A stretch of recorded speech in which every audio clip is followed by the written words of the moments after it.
네, 반갑습니다. 지금 오후 3시입니다. 네, 이 시간대 여기 모이시는 것이 이제는 좀 어색할 때쯤에 모이신 줄로 압니다. 나른하고 피곤하고 졸리기 딱 좋을 시간대, 자의로 오신 분들 있으실 테고 눈치껏 오신 분들도 계실 거고, 네, 여러 가지 이유로 이곳에 오셨으리라 생각합니다. 오늘부터 오후 예배가 시작되었는데요, 정확하게 말씀드리자면 다시 시작된 거죠. 다시 하다가 안 하는 건 쉬워도 안 하다가 하는 것은 뭐든지 어려운 법입니다.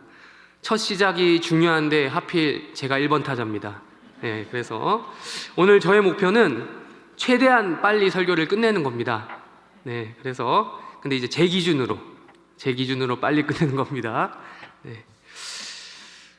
아무튼 그래도 뭐 그렇게 길지 않을 테니까요, 잘 이렇게 또 말씀 나누었으면 좋겠습니다. 지난 송구 영신 예배 때 은혜 많이 받으셨을 줄로 압니다. 우리 해림교회는요, 매해 송구 영신 예배를 마치고 나가면서 말씀 카드를 나누어 드립니다.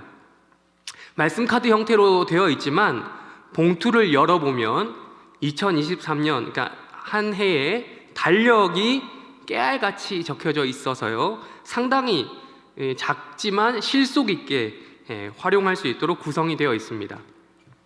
책상이나 뭐 어디든 나만의 공간에 딱 놔두고 날짜도 보고 또 한 구절이지만 나에게 주신 그 축복의 말씀을 기억하면서 또 그 말씀으로 내가 좀 오늘 힘들었던 것들도 버티고 또 이기게 하는 그런 역할을 하는 것 같습니다.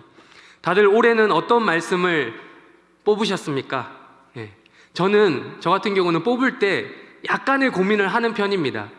바로 이렇게 집어가는 게 아니라, 눈에 보이는 걸 집어가는 게 아니라, 저도 이렇게 나눠드릴 때 보니까 이렇게 바로 안 가져지고 이렇게 보다가 이렇게 뽑아가시는 분들 계시더라고요. 네, 뭘 뽑지 하는 생각을 약간 합니다. 뭐 이런 말도 있잖아요. 바둑계의 명언인데, 오래 생각하면 악수를 두는 거죠. 장고 끝에 악수 둔다라는 그런 명언이 있기 때문에 그리 오래 고민하는 편은 아니지만, 그렇다고 또 아무 생각 없이 뽑는 편은 아니고 약간의 고민을 하면서 뽑습니다. 그래서 보면 제가 그래요. 이거 뽑을까 했다가 약간 페이크를 주고, 누구한테 페이크를 주는 건지 모르겠지만 이거 뽑으면 어떤 말씀이 나올 거, 이런 거 있잖아요. 네. 어떤 걸 뽑아도 결국 하나님께서 저에게 주실 말씀이 뽑힐 것은 뻔하죠, 사실. 여기서 제가 말씀을 뽑는다라는 표현을 썼다는 것에 대해서 어떤 분은, 혹자는 상당히 불경스럽게 여기실 분이 계실지도 모르겠습니다. 그렇습니다. 마치 인간이 감히 하나님의 말씀을 취사 선택해서, 이게 감탄고토라고 하죠. 달면 삼키고 쓰면 뱉는 듯한 느낌으로 받아들일 여지가 있기 때문이죠. 염려하지 않으셔도 될 것 같습니다. 너무 그렇게 생각할 필요가 없어요. 이것을 가리켜 낙장불입이다 라는 말이 있기 때문이에요. 한 번 뽑은 말씀으로 끝입니다. 그게 진짜예요. 다시 뽑는다고요? 내 마음에 조금 안 든다고? 무효예요, 그거. 네. 처음 뽑은 게 하나님이 진짜 나에게 하고 싶은 말씀이에요, 사실은. 이 중에 혹시 뽑은 말씀이 자기가 생각할 때 별로라는 생각이 되어서 다시 뽑아 보신 분 계십니까? 그런데 또 뽑았더니 거긴 거야, 말씀이. 심지어 아예 똑같은 구절을 뽑은 분도 계실 줄로 압니다. 근데 이제 공개되어 있는 성경 구절이 아니라 이렇게 모르는 상태에서 뽑는 것이라서 오히려 안심이에요. 내 손으로 뽑는 것이긴 하지만 우리가 믿고 맡기는 거예요. 하나님의 섭리, 그분의 뜻하심, 그리고 그 계획이라는 것을 우리가 믿음으로 받아들이는 거죠. 이것마저 안 된다, 이건 아니다, 부정해버리면 우리 인간이 하는 모든 행동이 사실은 무의미해지는 거예요. 하나님의 뜻과 섭리는 하나님의 뜻에 맞게 행동하려고 하는 인간의 의지와 그 행동을 통해서 이 세상 가운데 구현이 되기 때문입니다. 66권, 물론 그렇죠. 66권 모든 성경은 나에게 허락된 말씀이에요. 이 한 구절만 그런 게 아니고 모든 성경이 다 그런 게 맞습니다. 그렇다고 해서 나라고 하는 아주 작은 좁디 좁은 이 한 인격의 66권 모든 성경 말씀이 동시에 즉각적으로 한 번에 전부 다 작용하는 것은 아니지 않습니까? 아니에요. 하나님은 인류의 역사를 통해서 역사 통틀어 오랜 세월 동안 차근차근 자신의 뜻을 인간에게 계시하셨습니다. 차근차근 한 말씀 한 말씀씩 주셨습니다. 그렇게 오랜 세월을 거쳐서 성경 계시가 완성이 되었고요. 우리에게 이 66권이라고 하는 성경책, 정경이라고 하죠. 영어로는 캐논이라고 하는 것이 주어졌습니다. 영어라기보다는 라틴어인데, 우리는 올해 2023년에도 나에게 주실 이 하나님 말씀, 사실 66권 전체를 사실 우리가 기대하고 있는 거예요. 전체를. 한 구절뿐만 아니라 동시에 우리는 어떠한 상황 속에서도 기억해낼 수 있는 딱 한 구절의 말씀 또한 기대하게 된다라는 거예요. 우리가 66권을 한 번에 다 이렇게 할 수 없기 때문에. 특별히 그 중에서 오늘 나누고자 하는 말씀이 바로 잠언 22장 4절 말씀, 제가 이번에 뽑은 말씀이에요. 그거 가지고 설교하겠다고. 혹시 저랑 똑같은 말씀을 뽑으신 분이 이 중에 계십니까? 한번, 저 이런 거 잘 안 하지만 손 들어서 한번 표해 주실까요? 없으시죠? 네, 22장 4절. 있으세요? 제가 안 보이는데? 네. 임수성 집사님 맞나요? 네. 제가 개인적으로 좀 선물을 드릴게요. 네. 있을까 했는데 계시네요. 네네. 아무튼. 자, 이 구절의 특징이 있어요. 다시 한번 읽어볼게요. 우리 한번. 말씀 한번 읽어보겠습니다. 한번 말씀 한번 띄워주시면 다시 읽도록 하겠습니다. 시작. 잠언 22장 4절. 오늘 본문이요. 미안합니다. 네, 오늘 본문 시작.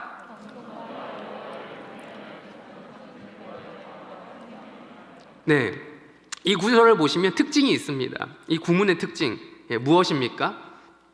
문장의 구조가 아주 조건적이라는 거예요. 조건절이죠. 조건절. 어떻게 하면 어떻게 된다라는 식의 구조입니다. 그런데 이게 참 신기하다고 할까요? 이게 뭐 재미있다라고 하면 좀 그렇고요. 저는 매번 이 말씀 카드를 뽑을 때마다 늘 이런 식의 말씀이었어요. 제가 피해의식이 있어가지고 기억이 왜곡된 것일 수도 있는데, 남들이 뽑는 거 제가 옆에서 봤거든요. 보면요, 무조건적으로 축복해주는 그런 말씀들이 많더라고요, 생각보다. 근데 왜 저는 꼭 뽑으면 이렇게 하면 복을 주겠다 라는 식의 조건이 붙는지 모르겠어요. 그냥 앞부분을 빼고 뒷부분 있죠. 재물과 영광과 생명을 주겠다 무조건 뭐 이렇게 하면 안 될까요? 네. 근데 하나님께서는 올해도 저에게 무언가 요구하시더라고요. 앞에 보니까 두 가지로 요구하십니다. 첫 번째 뭐예요? 겸손하라. 두 번째 뭐예요? 여호와를 경외하라입니다. 물론 원래 그래야겠지만 이 말씀을 주셨기 때문에 더욱더 저 스스로를 돌아보게 됩니다. 그래요, 겸손해야 합니다. 근데 말이 쉽죠. 겸손하기란 정말 어렵잖아요. 겸손해야 한다는 걸 아는데 참 겸손이라는 게 쉬운 게 아니에요. 겸손은 뭐 쉬운 말로 그죠. 나보다 남을 낮게 여기는 마음이에요. 이 말을 기억해 보니 제가 소름이 돋을 뻔했어요. 심지어 제가 이 겸손이라는 주제를 가지고 얼마 전에 설교를 했더라고요. 지난 12월 21일에 빌립보서 수요 예배 때 빌립보서 2장 3절에서 8절 가지고 영끌 투자라는 제목으로 설교를 했었습니다. 우리 빌립보서 2장 3절과 4절 한번 띄워주시면 읽도록 하겠습니다. 시작. 다툼이나 허영을 하지 말고 오직 겸손한 마음으로 각각 자기보다 남을 낮게 여기고 각각 돌아볼 뿐더러 또한 각각 다른 사람들의 일을 돌보아. 아멘. 제가 이 말씀 가지고 수요 예배 때 설교했었습니다. 첫 번째, 성탄절 시즌을 맞이해서 그런 의미에서 했습니다. 성탄절 며칠 앞두고 굳이 성육신 하신 예수님, 십자가에 죽기까지 겸손하셨던, 어려운 말로 스스로 비하의 신분을 취하셨던 그 예수님의 겸손에 근거한 그 겸손을 배워서 남보다 나를 낮게 여기는 세상의 풍조를 따라가지 말고 나보다 남을 낮게 여기는 그 마음을 가져야 된다라고 설교를 했었습니다. 둘째, 그것을 근거로 남의 영혼을 끌어주는 영끌 사역, 바른 말로 해림 끈끈 사역에 동참해 주십시오라고 부탁을 드렸었습니다. 그런데 이렇게 대놓고 겸손이라는 주제로 설교한 지 불과 한 달이 채 지나지 않은 이 시점, 저는 얼마나 이 말씀대로 살고 있었을까요? 돌아보았습니다. 부끄럽더라고요. 가깝든 가깝지 않든 나와 일 속에서 생활 속에서 접촉하는 모든 사람에게 겸손하지 못할 때가 많더라고요. 많아도 너무 많았습니다. 사실 소름 돋는 일이 하나 더 있었어요. 제가 그 설교를 한 지 며칠 지나지 않아서 제가 설교 도입부에 후배 한 명을 언급했거든요. 근데 그의 후배한테 전화가 오더라고요. 설마 왜 왔을까? 설마 내 설교를 듣고 부재 중이어가지고 생각을 많이 했습니다. 설마 내 설교를 듣고 연락이 왔나? 내 설교를 이 친구가 찾아서 들을 리가 없는데. 물론 흔히 말하는 제가 표적 설교라고 하죠. 그런 걸 의도하고 한 건 절대 아니었는데 이 제목과 더불어서 이 영끌 투자라는 제목과 더불어서 부정적 뉘앙스로 비추어질 가능성이 농후했기 때문에 괜히 찔렸습니다. 제가 스스로. 도둑이 제발 저린다고 하잖아요. 그래서 먼저 제가 그냥 전화해서 설명을 했어요. 자초지종을. 그러나 그 친구에게는, 그 후배에게는 구질구질한 변명처럼 느껴질 수도 있었겠다 싶었어요. 확실한 거는 겸손을 설교하는 그 순간조차도 제가 알고 보니 겸손하지 못했던, 경솔했던 저의 태도가 있었다라는 것을 발견하는 계기가 되었다라는 것입니다. 적어도 내가 나보다 남을 낮게 여겼더라면, 나보다 그 후배를 좀 더 생각을 했더라면 굳이 그 이야기를 꺼내지 않아도 설교 진행이 가능했을 텐데 라는 것이죠. 꺼내었더라도 그렇게 세세하게 어디 사는 누구 이렇게까지 할 필요가 있었겠냐 싶었다라는 거죠. 앞으로는 정말 사죄하는 심정으로 이번 일을 계기로 정말 조심하려고 합니다. 이렇게 겸손을 주제로 설교할 때부터 이미 겸손과는 거리가 먼 상황이었으니 설교한 지 2주에서 3주가 지난 지금 시점은 말해봐야 못하겠냐라는 싶은 거죠. 그렇습니다. 예수님의 성육신과 십자가 사역을 근거로 한 겸손, 아무 일, 즉 내 주변에서 일어나는 모든 일에든지 나보다 남을 낮게 여기는 이 겸손이라고 하는 이 덕목이 기독교 최고의 핵심 가치라고까지 할 수 있는 이 겸손이라는 가치는 설교 한 편 내뱉는다고 해서 그렇게 쉽게 이룰 수 있는 영역이 아니었던 것입니다. 분명 이것은요, 저만 해당되는 사항은 아닐 것이에요. 아니, 확신합니다. 그 설교를 들었던 여러분도 이 책임을 피할 수가 없습니다. 말씀은 나누는 거라고 하잖아요. 그때 설교 안 들으셨습니까? 안 들어도 지금 듣고 있으면 되는 거예요. 역시나 책임을 피할 수가 없습니다. 말하는 자나 듣는 자나 모두 공동 책임이 있습니다. 다시 한번 묻습니다. 우리는 겸손합니까? 이렇게 어려운 겸손, 우리의 삶에서 얼마나 순종하며 이 겸손이라고 하는 이 덕목을 순종하며 살아가고 계십니까? 순종이라는 가치가 너무 거창하다라고 느껴질 수도 있겠습니다. 그렇다면 순종 대신 겸손, 흉내라도 내면서 살아가고 있으십니까? 오늘 잠언 본문을 보면요, 바로 이 겸손을 곧 이어서 여호와 경외, 잠언 22장 4절, 곧 여호와 경외라고 하는 잠언 전체의 주제와 연결시키고 있습니다. 잠언 전체에서 여호와 경외라고 하는 말이 정말 수도 없이 계속해서 반복되어 나옵니다. 대표적인 말씀 잠언 1장 7절이 있는데요, 우리 1장 7절 한번 읽겠습니다. 시작.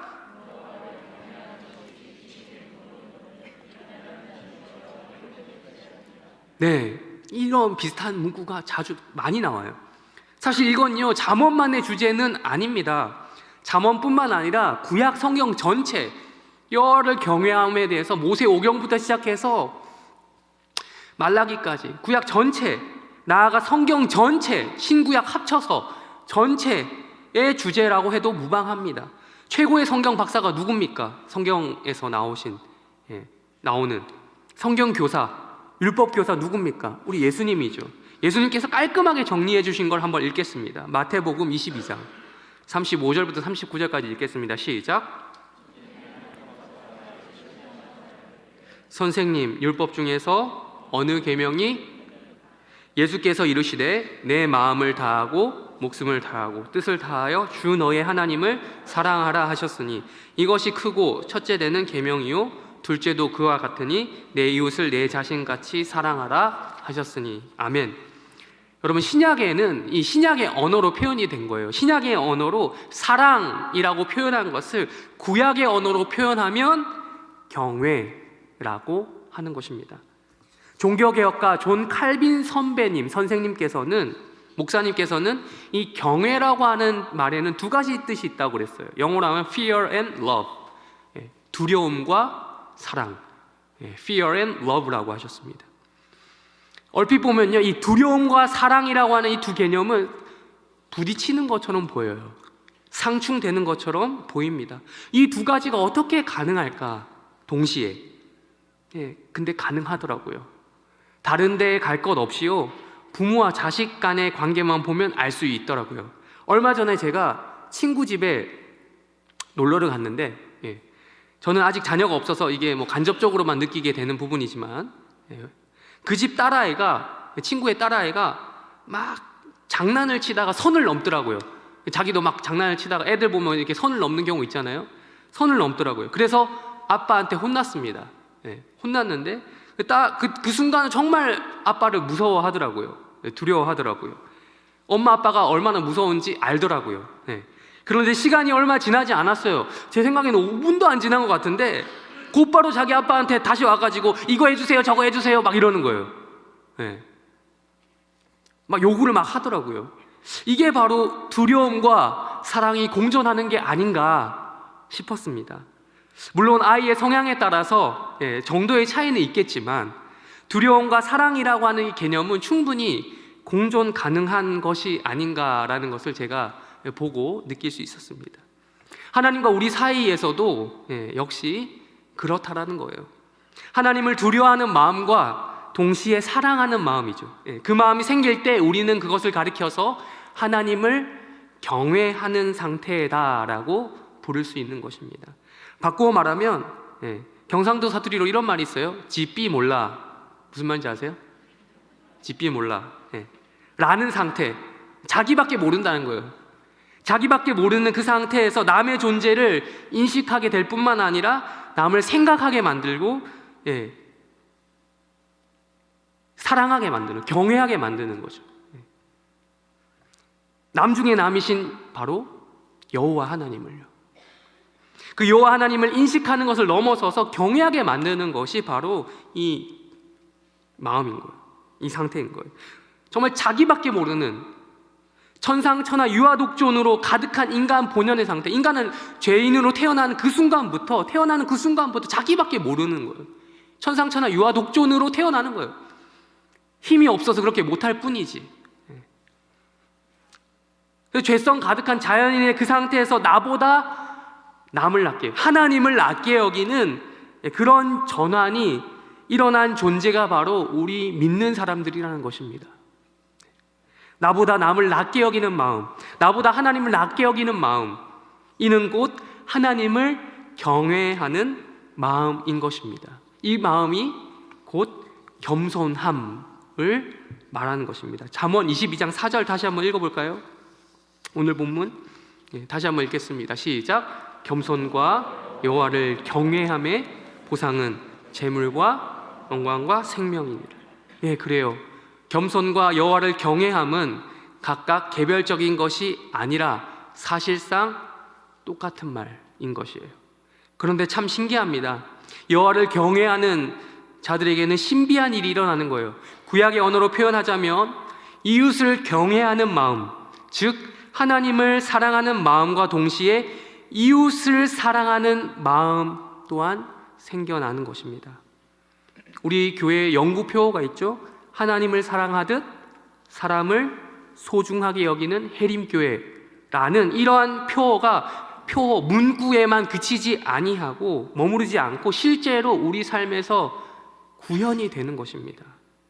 감히 예수님께서 성육신 하셔서 십자가에 죽으신 그 사건을 그대로 100% 따라할 수는 없지만, 그대로 갈 수는 없지만 그 정신을 본받아서 우리의 삶에서도 그러한 비슷한 느낌을 내는 겸손한 삶을 살아갈 수 있게 된다라는 것입니다.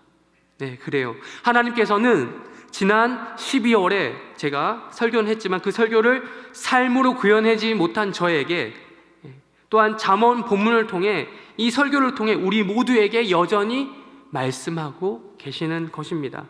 겸손하라는 것입니다. 여호와를 경외하라는 것입니다. 나보다 남을 낮게 여기라는 것입니다.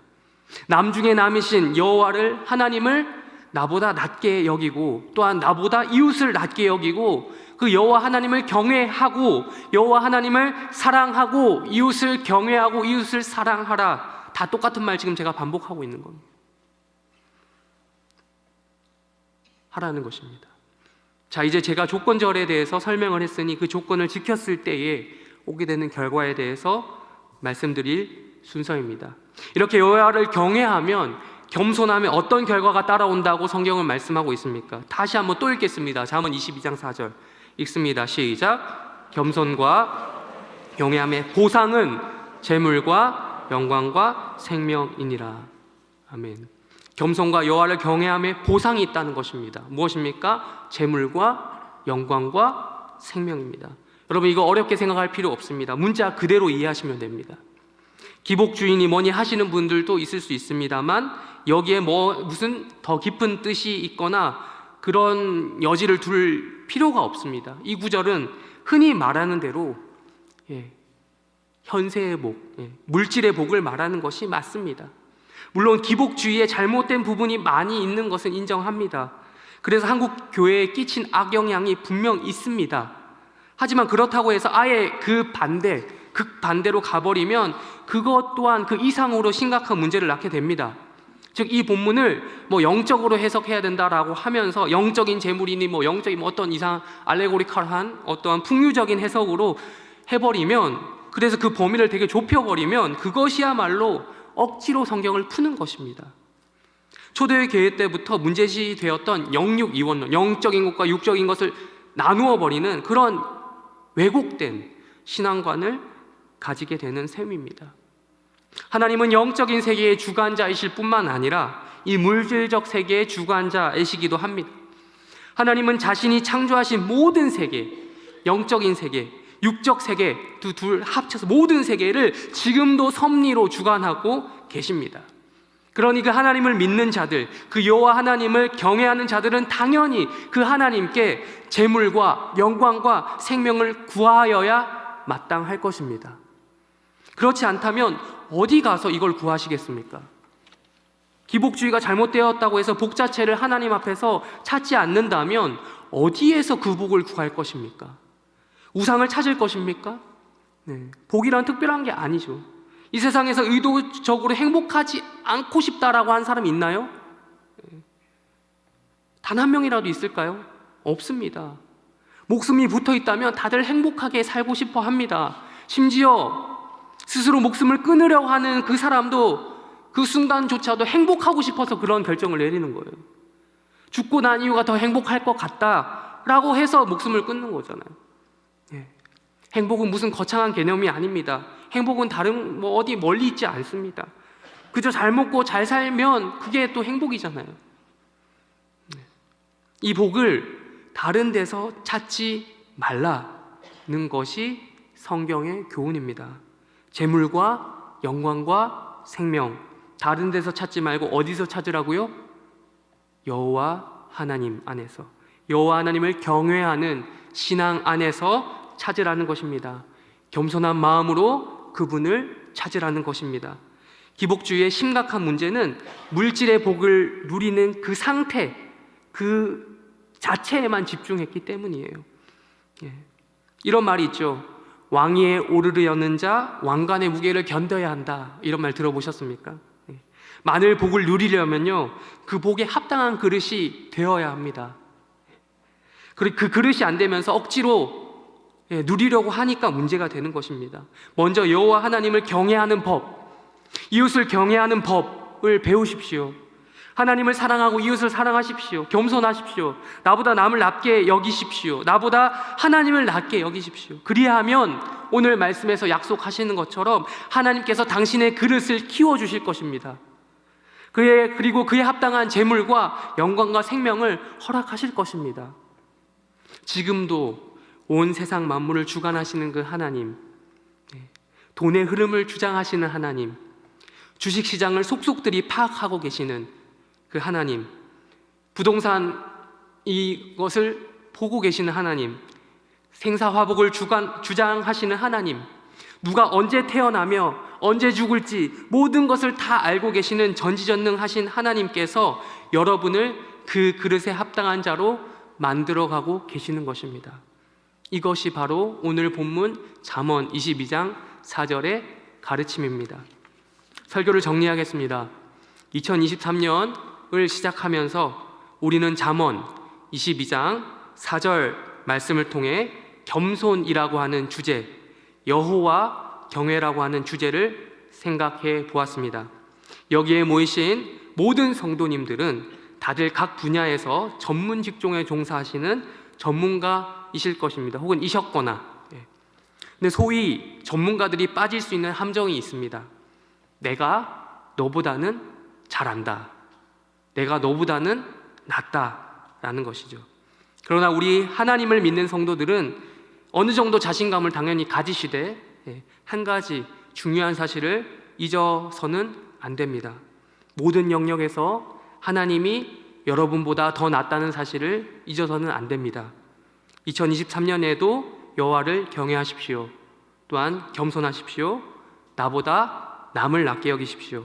남 중에 남이신 하나님을 낮게 여기십시오. 그러면 조건절입니다. 그러면 여러분이 뽑으신, 제가 뽑은 잠언 22장 4절 말씀뿐만 아니라 여러분이 각자 뽑으신 그 말씀대로 복된 1년, 그 말씀을 한 해 한 해 뽑다 보면 복된 평생이 되시리라 확신합니다.